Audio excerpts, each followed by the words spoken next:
Bonjour les Itata et soyez les bienvenus dans votre rendez-vous avec l'actualité.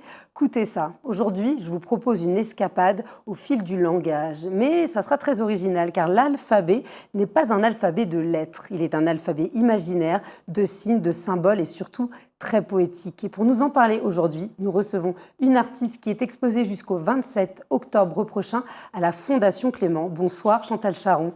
Bonsoir. Et bienvenue.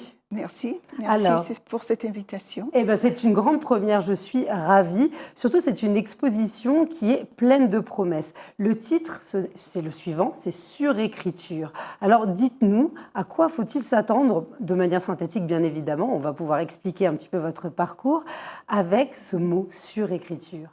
Alors, surécriture. Oui, en effet, on rentre dans le domaine déjà très, très poétique, surécriture. Alors, il ne faut pas s'attendre évidemment à avoir affaire à une écriture classique. On est dans le domaine de la peinture. Donc, surécriture découle d'exposition ou de démarche faite il y a depuis plusieurs années sur ce que j'appelle l'écriture. Une invention de ce que je pourrais dire illusoire évidemment, hein, puisque c'est une invention, de ce que j'appelle travailler des silhouettes comme si je donnais l'impression d'écrire sur un cahier.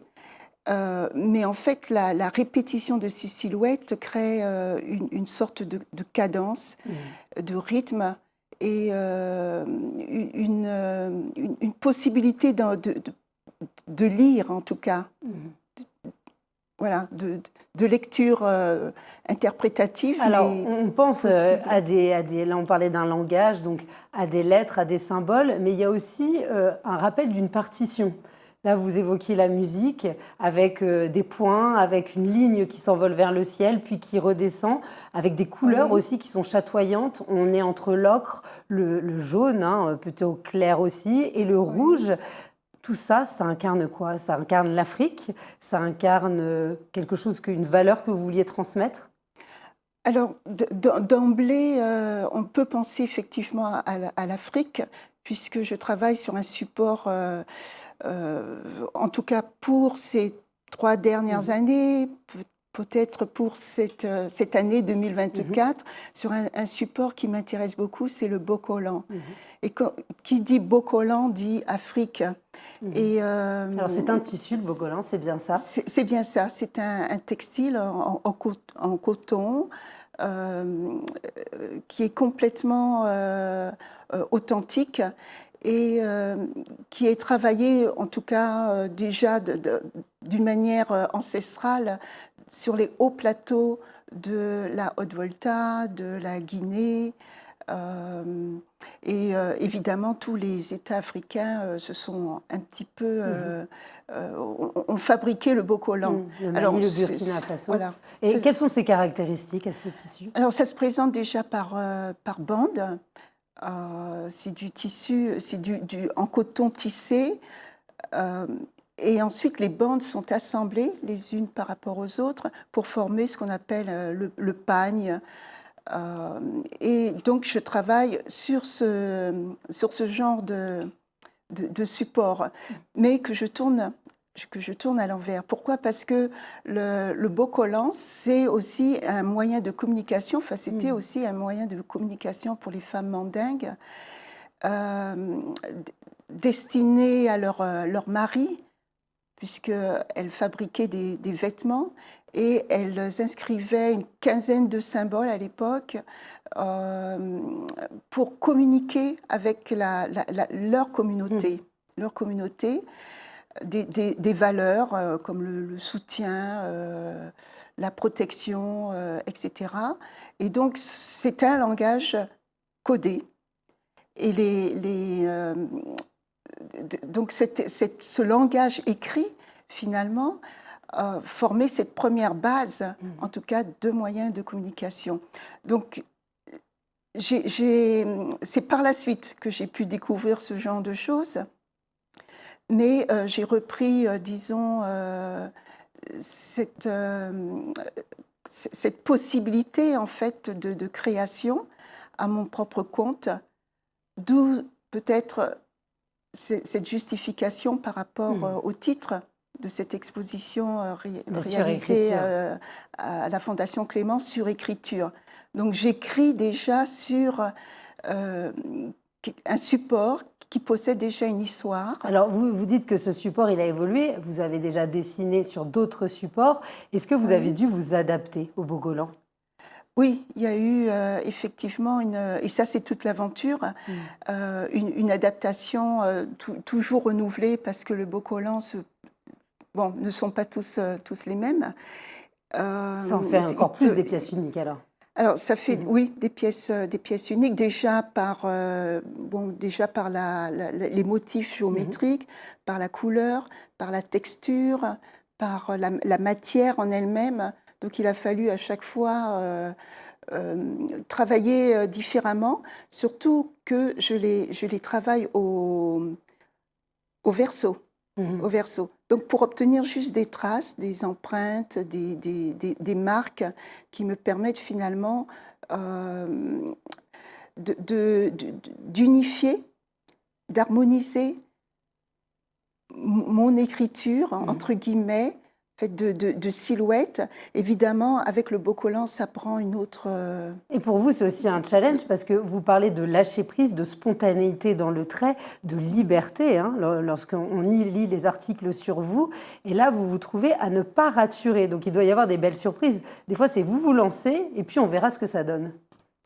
Bah, il y a un petit peu quelque chose comme ça, effectivement. Je commence par une ligne, par un jet d'encre, un jet de peinture, et puis un personnage.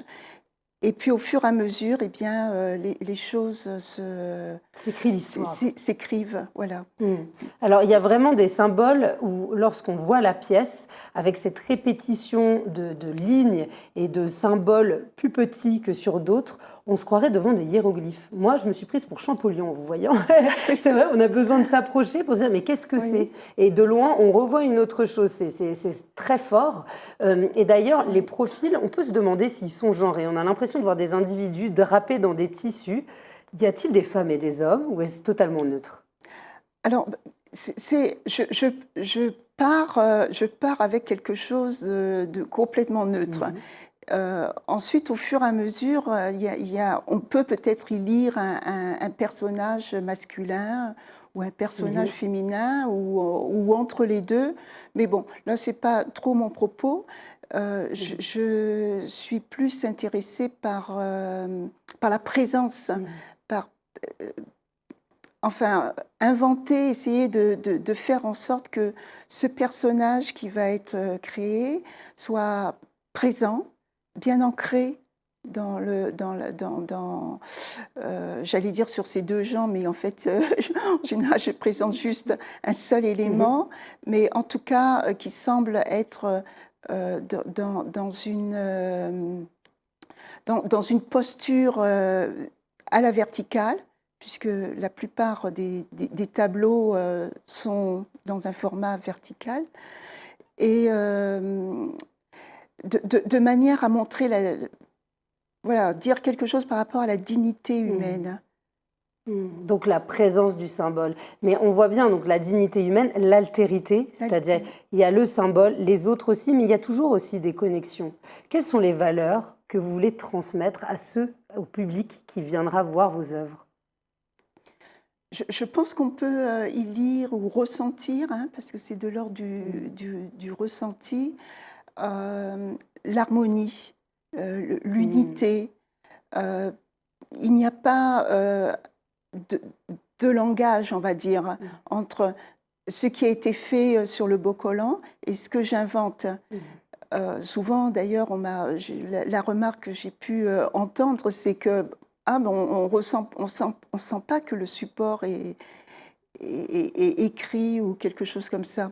Et bon, voilà. Donc ça, c'est assez intéressant comme remarque parce que en fait, ça vise un petit peu mon objectif, qui est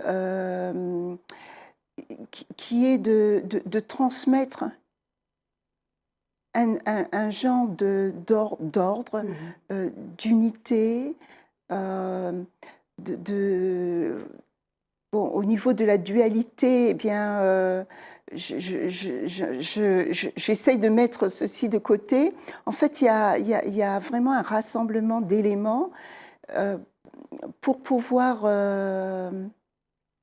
lire davantage l'être dans son universalité plutôt que dans une communauté comme la communauté. Bon, voilà, si on s'adresse à l'Afrique parce que c'est l'Afrique, non, l'identité, l'identité, la recherche ou cette quête d'identité n'est pas du tout ma préoccupation. Ce qui m'intéresse, c'est plutôt de m'ouvrir ou d'essayer d'ouvrir un champ universel. Alors justement, un champ universel, vous dites que l'identité n'est pas votre préoccupation parce que vous connaissez vos origines. Ça me permet de faire le pont avec votre père et votre mère issus de 2 continents différents, la Caraïbe et l'Afrique.